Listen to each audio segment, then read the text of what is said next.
If you want to increase productivity, increase your ability to get out of the discovery mode and into execution mode.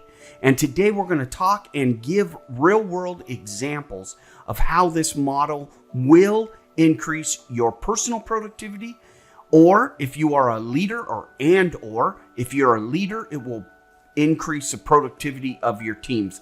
Absolutely guaranteed. Have seen it on multiple occasions throughout my over 35 years in the industry. So stay tuned. We're going to jump right into it. So before we start looking at the technology, let's look at some of the flow here of what we're talking about, because it's going to add some context to what it is that we're talking about. So unfortunately, most of us end up swimming in a never-ending sea of email, chat, messaging, voicemails, things of that nature, all illustrated there on the left side of the screen. And I cannot tell you, and you listening may be one of these individuals where you have thousands, if not hundreds, of email messages waiting for you to go through to see what action needs to be taken.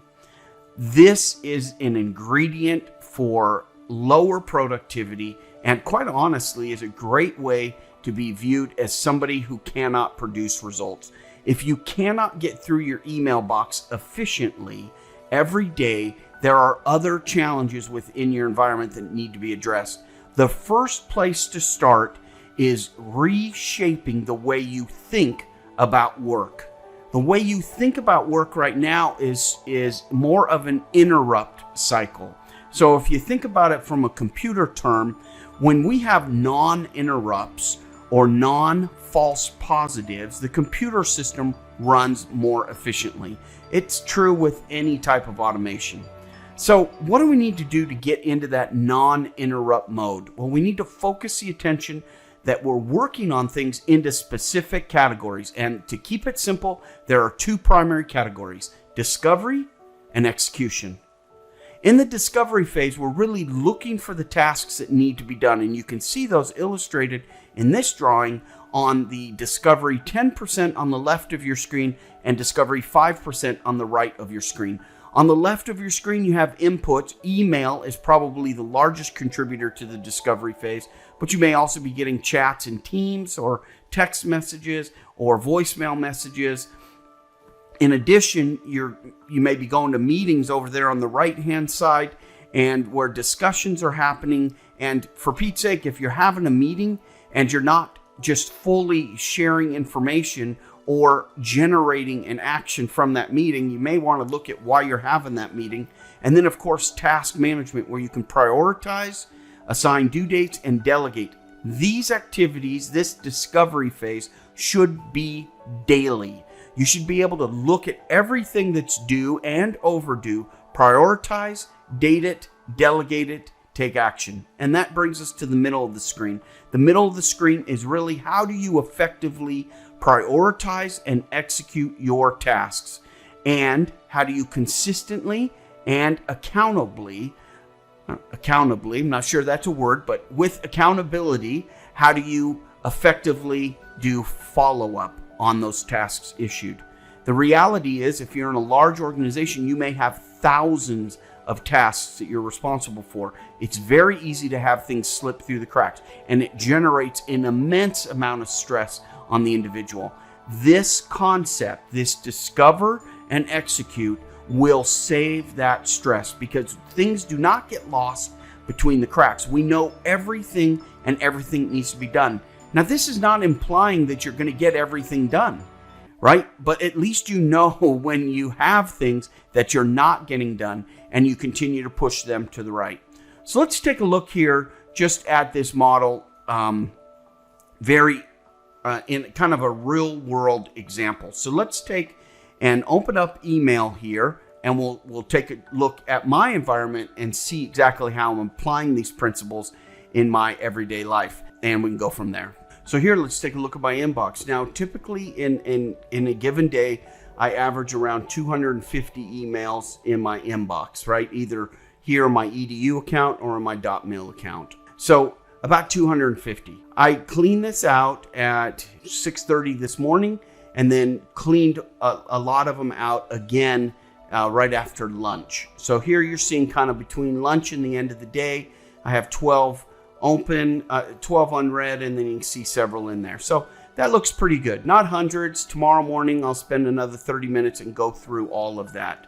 Now, here I have some tasks that still need to be done, right? This is in my to-do bucket, meaning that I created this as a reminder so that I can set up these meetings, and I'm going to address this tomorrow. I'm not worried about it because I've already done my discover phase for today. Remember, we're working from, this chart here where I'm just discovering and then prioritizing those email messages. So you can see that I'm not worried about this right now because everything's good.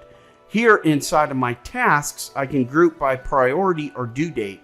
So I can group by due date and see that I don't have any late tasks. But here I'm going to go, and because I've already taken care of this, I've gone in here, my task management, prioritized, assigned due dates, and delegated. And now here I have what's due today. But there's a lot that's due today.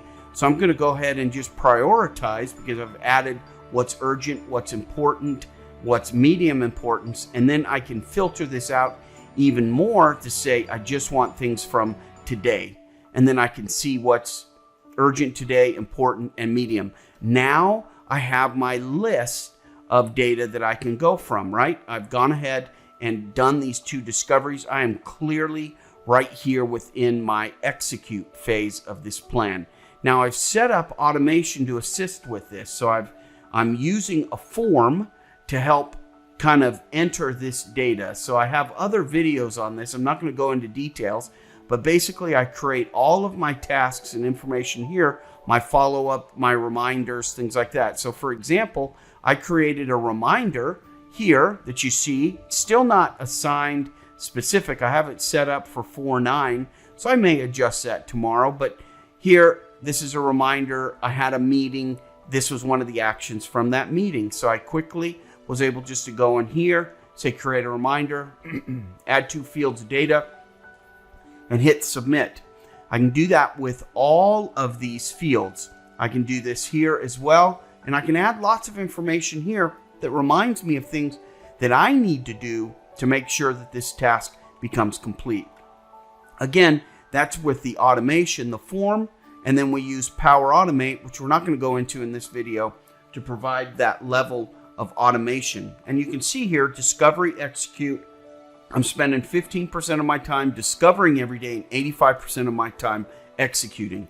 This really allows me to prioritize, assign due dates, and delegate as needed. As a leader in an organization, my job isn't spent as much here doing tasks sometimes as it is prioritizing and looking through active tasks and delegating them out.